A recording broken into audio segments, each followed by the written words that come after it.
right, everybody, gather around. Let's talk weather. Carson Meredith with you once again from the Wave Now Studios on this Sunday night, August 3rd, 2025. We have quite a bit to discuss this evening. We'll start off with the return of the humidity, which you probably noticed a little more as you were outside today, even though it was still fairly comfortable out there. We are still tracking a few downpours on radar tonight. Not many, but I'll show you those. We'll look ahead to more downpours tomorrow. Maybe a few more storms Tuesday and Wednesday. We'll talk about some heat on the way. And we'll also talk tropics. We have not done that much so far this season, but very quickly, things have gotten busy out in the Atlantic. That'll be our final topic of discussion tonight. Let's start things off with the radar view. And you'll notice it is a pretty quiet view for the most part. As expected, most of our downpours today have been along and south of the Kentucky parkways. And the further north you are into southern Indiana, or you live along the Ohio River, it's still a little muggy, just a smidge, but there's still a good bit of drier air that would eat up any downpours that tried to make it that far north. So that's why we stayed dry here in Louisville so far today. That's why we stayed dry in southern Indiana as well. Let's go back over the last 3 hours. You kind of notice this band that developed across Grayson County, Hart County, and also a few more downpours up into Nelson and Washington County. But by and large, it has fizzled out. And I do expect most of these downpours in central Kentucky to be gone shortly. There's one or two left. They should be gone pretty quickly.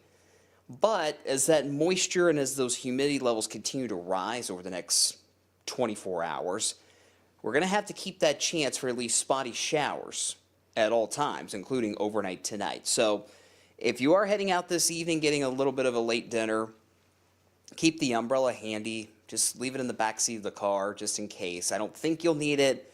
There's a small chance that you might, though. So we'll stop the radar and we'll zoom in a little tighter. And there are a couple of showers now finally starting to sneak in to the metro as we speak. Very tiny.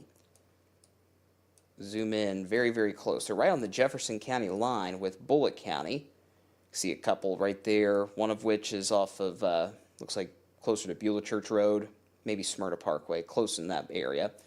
Another shower out near Seatonville in far eastern Jefferson County. Very, very light raindrops more than anything. Little burst of rain along Highway 44 in Shepherdsville, just north of Shepherdsville, I should say. So this is what I'm talking about. A lot of us will stay dry this evening, but because of that humidity continuing to creep up, because of that moisture starting to build back in, we're going to have to keep that chance at least for a few passing showers through this evening and overnight tonight. Even then, it's only a 20% chance. So that's the story in the city, or in the metro at least. Further to the south, you got a couple little blips on the map down near Irvington, closer to Hardinsburg in Breckinridge County. And further to the east, we've got one shower between Cox's Creek and Bardstown, just west of Highway 150.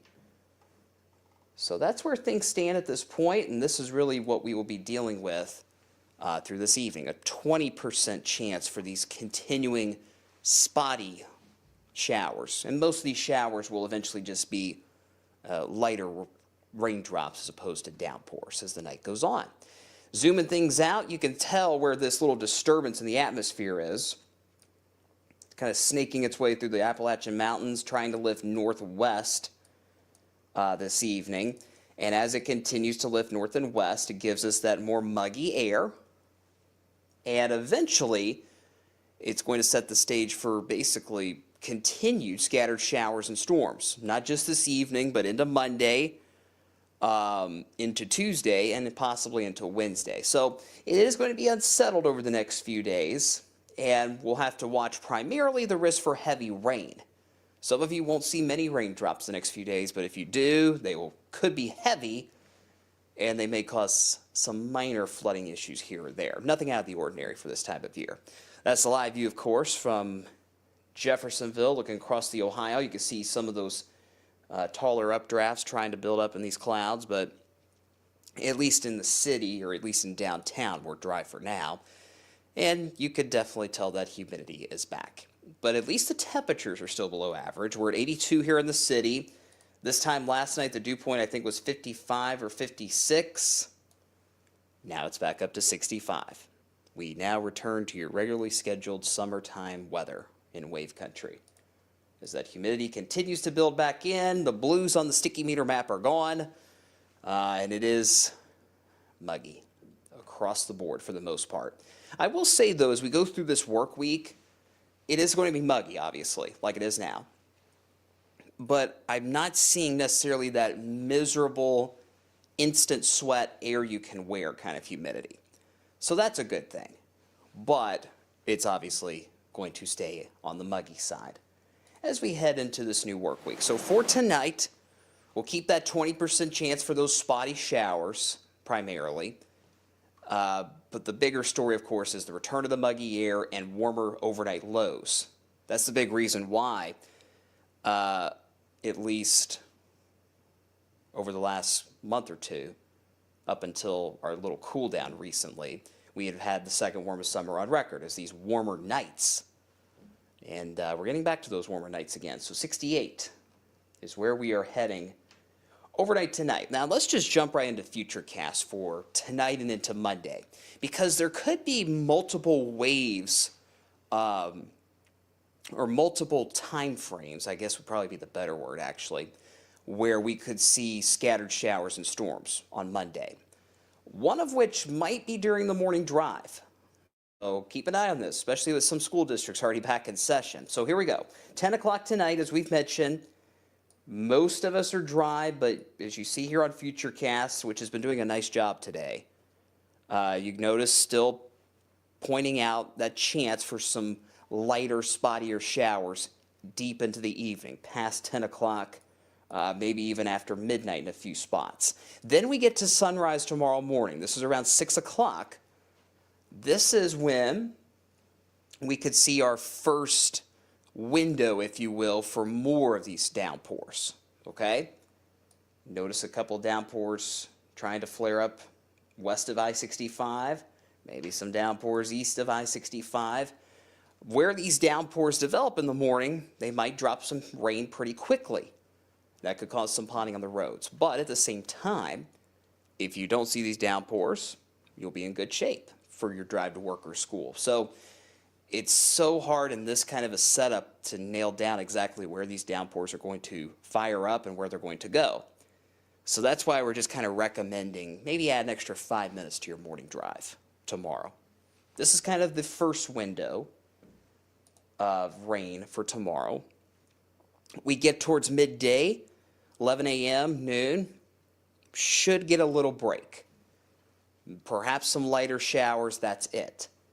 But as we head into the afternoon tomorrow, the warmest part of the day, back into the 80s, you notice that rain coverage not only is higher than what it was in the morning on Monday, but there will be more heavy downpours, and there could also be a few thunderstorms Monday afternoon. So for that reason, we've bumped up that rain chance to 40% Monday afternoon and Monday evening. This could obviously cause problems for the evening rush hour, depending on if they move through the metro at 4, 5, 6 p.m. So two main windows tomorrow. One early in the day, near sunrise, near the morning rush. The other into the afternoon and evening. And that afternoon-evening time frame is when we might have more storms as opposed to just heavy downpours. Nothing severe, though, which is good. Just plain heavy rain. But you notice with this disturbance just kind of basically going like this, south to north, right on top of wave country, you're just going to keep getting these waves after waves after waves of showers that develop into Monday night and then into Tuesday and Wednesday. Now, the good news at this point is we don't really have to worry about flooding too much, but like we've talked about, where it rains, it could pour. So as we look at our rainfall forecast through tomorrow, you notice some spots probably won't get a drop, but some of you could get upwards of 1 inch of rain just over the next 24 hours. And again, it's really, really hard to nail down exactly who's going to see a ton of rain and who's not. So it's very hit and miss as we go through the next 24 hours at least. We'll likely keep that trend going into Tuesday and Wednesday as well. Let's pause for a moment to check the comments. Appreciate all of you tuning in. 260 of you watching us tonight. Snickerdoodle on YouTube says hello. Blue's here. Tina's here. Michael said a good day to be outdoors. Yeah, a little more muggy, but the temperatures weren't bad, so no huge complaints. Let's see. Crispy's here. Hello, hello. Angela's here. Joanne's here. Reagan's here. Yeah, day was good. Thanks for asking. Gary says hello in Pewee Valley. Shonda's here. Betsy, Albert, Ann. Thanks for the beautiful weekend, Ann says. Hey, you're welcome. I don't take credit for it, but I will take credit for telling you that it was going to be a beautiful weekend. You're welcome.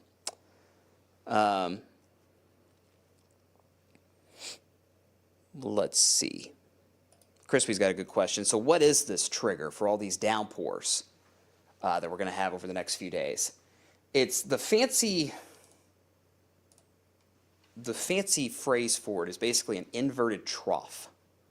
And that's where you just kind of have this extra little plume of moisture. Usually troughs kind of dip in the atmosphere like this, but this one's the opposite direction. It's just kind of pulling in some of that more muggy air. And as it continues to lift northward, this inverted trough, move north and west really, it's going to give all of us a better chance for showers and better chances for downpours from time to time, depending on the jet. It's a weird setup, to say the least. Brian can probably explain it a heck of a lot better than I could, but it's been a very damp weekend down in the southeast. If you guys were watching that baseball game in Tennessee at the racetrack, they had all kinds of issues last night, and this is the reason why. These patterns can be very stagnant. They can be very slow to get a move on. And that's why we have to keep the chances around for these downpours for several days, potentially, especially tomorrow. Let's see. Who else is here? DJ King's here. Adam says, what a great 3 days, but in August, you know that humidity's always lurking. Yes, sir. That's exactly right. Let's see. Judy's here. Bobby's watching us out in Jasper. Hi, Bobby. Hope you're well. Who else is here? Braden says a great day to be outside, especially in the shade, for sure. Also excited for what's coming to Wave Weather Now on Thursday, August 7th. You guys have seen the teases, I'm sure, on our social media pages and on the Wave Weather app and on Wave Weather Now. What could it be? What could it be? Stay tuned on Thursday. We think you guys will really enjoy it. We do. Looking forward to it. Lucia says hello from Flaherty. Hello, hello. Rhonda's watching down in Spencer County tonight. And Amanda's here watching us down in Bardstown. Great weather despite some of those downpours down in Nelson County earlier. All right, so we talked about tonight. We talked about tomorrow. As we get into Tuesday and Wednesday, we mentioned this inverted trough and the moisture with it is going to keep lifting northwest, north and west over the next couple of days. And that means as we head into Tuesday and Wednesday, we're going to keep those scattered storms around. Now, I will say there's not going to be as much of a southerly flow, if you will, by Tuesday and Wednesday that would kind of set off these downpours like we're going to have tonight and tomorrow. However, there will still be, at times, scattered showers and storms into Tuesday and Wednesday. Instead of a 40% chance like we have tomorrow, it'll be a 30% chance for Tuesday and into Wednesday. Now, at the same time, a little tease for what we're going to wrap up our discussion with here in a few minutes, there could be some tropical trouble in the Carolinas by the end of the week. and that is going to make for a gully washer potentially along the mid-Atlantic by the end of the week. But that could potentially help us, in other words, stealing some of this moisture away. Would that potential system do? Pull it to the east away from us and allow us to dry out as we get towards the end of the work week. And that trend is holding, especially with the European model, which is what you're looking at here, by Thursday. But if we have lower rain chances, you guys know what that means. That means heat. Again, it is August though. Saturday, 91 degrees, our forecast high. 91. That's very, that's August in wave country. No other way to put it. We're back to more typical August weather by the end of the week. I don't see highs in the mid-90s anytime soon. I don't see heat index numbers over 100 anytime soon, so that's good. The most intense heat is going to be with the big ridge that'll be out here in the southwestern U.S. Look at Santa Fe, New Mexico, 94 next Saturday. Dallas, 100. OKC, 96. So the worst of the heat will be out there, but we'll still kind of get a glance of that heat back into the lower 90s by perhaps Friday, but likely into next weekend as well. So that's where things stand here at home. Now let's go tropics. We have not talked about the tropics very much this year at all because it's been pretty quiet. There's been a couple of tropical storms that have developed. 3 have developed so far. But we had a stretch of 2, 3, maybe even 4 weeks where we had no systems that were really of major concern. I came into work Saturday morning, and this map from the National Hurricane Center was completely quiet.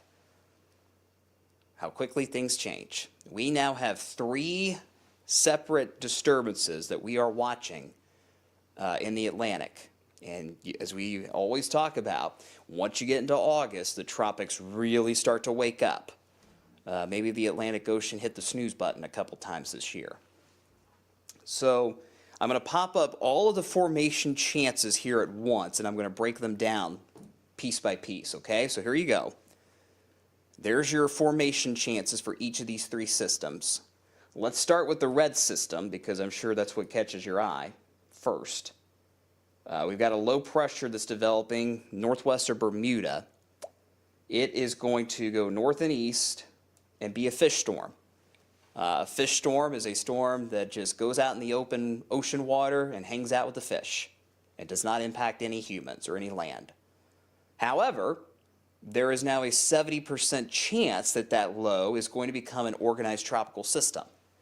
Be it a tropical depression, tropical storm, to be determined.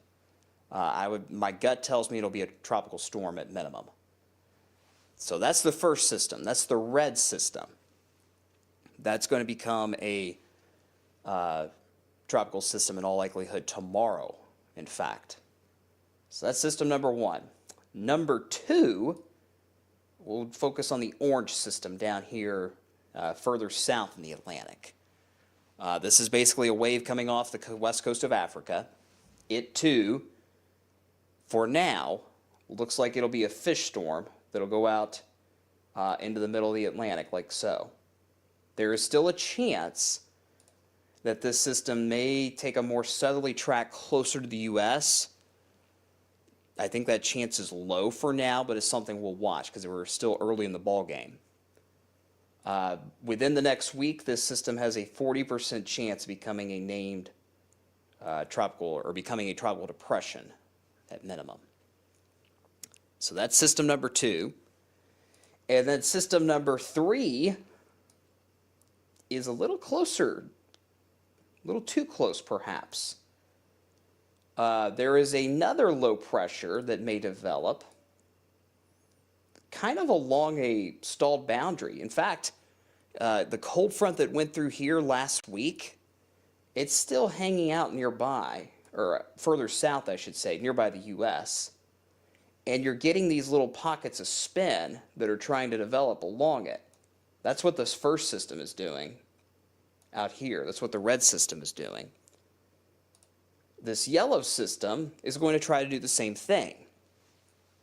The big difference with this yellow system, though, is if it tries to develop, it might try to move inland towards the Carolinas.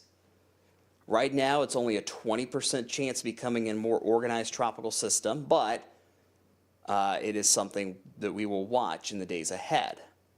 I would say of the three systems we just broke down, this yellow system has the greatest concern for land impacts at this point. So there you go. No major tropical concerns. It's just kind of reminding you guys that we are just starting to climb that peak, if you will, into the busiest part of the hurricane season. And in case you don't remember, here's all the names for 2025. We've already used Andrea, we've already used Barry, we've already used Chantal. Dexter is next up on the list. I know that's a popular show for a lot of people. We will likely have Dexter tomorrow from that one system that has a 70% chance of development. Next up will be Aaron, which we might have later this week. And then, I don't know if it's Fernand or Fernand for our F name this year, but that would be the third name that could be used within the next week. So yeah, things are starting to ramp up. Calendar flipped to August and Mother Nature woke up, it appears, with the hurricane season. So we'll watch those systems carefully, especially that one that might try to sneak back into the Carolinas later this week. All right, here comes your 10-day, and then I'll go back through the comments. Hopefully I didn't bore you guys too much. A little bit of a stormy setup now through Wednesday. I think Monday has the highest storm chances at this point. And no day's a washout. No day's a washout. Some days you're not going to get a drop of rain. Others you might get buckets of rain. So it's just going to be very hit and miss over the next few days. We try our best to be as specific as possible on when these scatter storms or where these scatter storms will go, but it's really hard to do this time of year. We get to the end of the week into next weekend. Looks like we dry things out, and that means we climb back into the lower 90s starting Friday and going into the weekend. So yeah, that's where we are at this point. Let's see what other comments we got, and we'll wrap it up for the night. Reagan's very excited to see what we're working on behind the scenes that'll debut on Thursday. Judy hopes she gets to see rain where she's at. Yeah, we are getting a little dry again. We're not abnormally dry. We're not in a drought, but we just need to make sure that we can keep that trend going as we go through August, right? Lorene, thank you for the updates. Yeah, of course. Absolutely. Crispy, heard Tampa got their first 100-degree actual temperature the other day. Yes, I believe it was last week or maybe the week before. It all runs together. But yeah, Tampa for the first time ever, not too long ago, hit 100 degrees for an actual high temperature.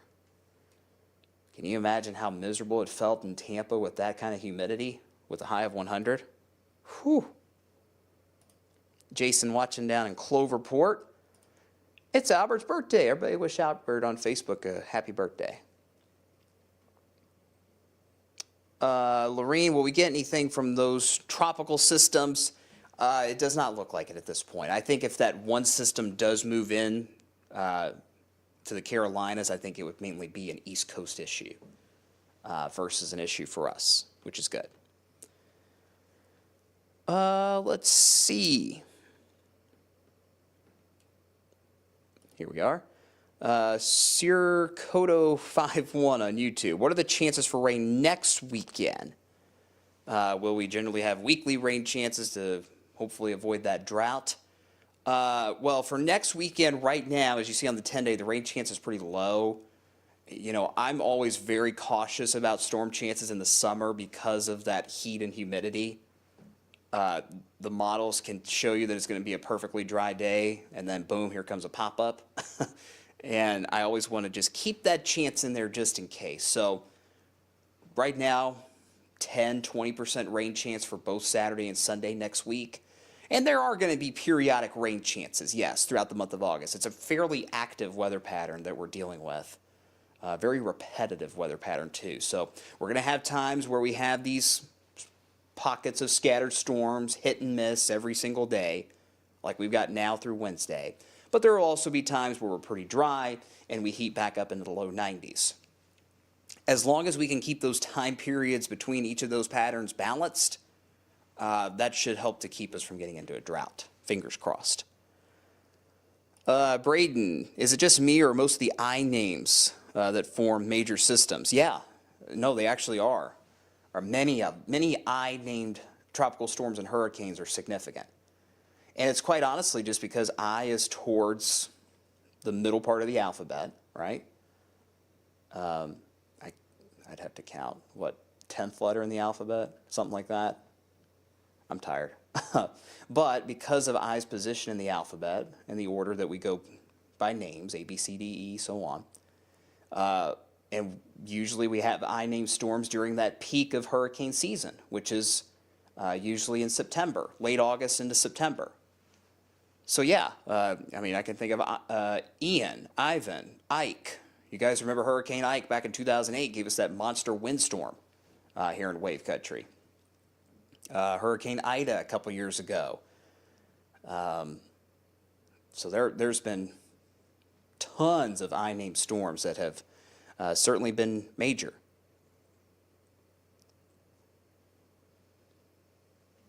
Let's see. Reagan, thank you for giving us a detailed explanation on the tropics.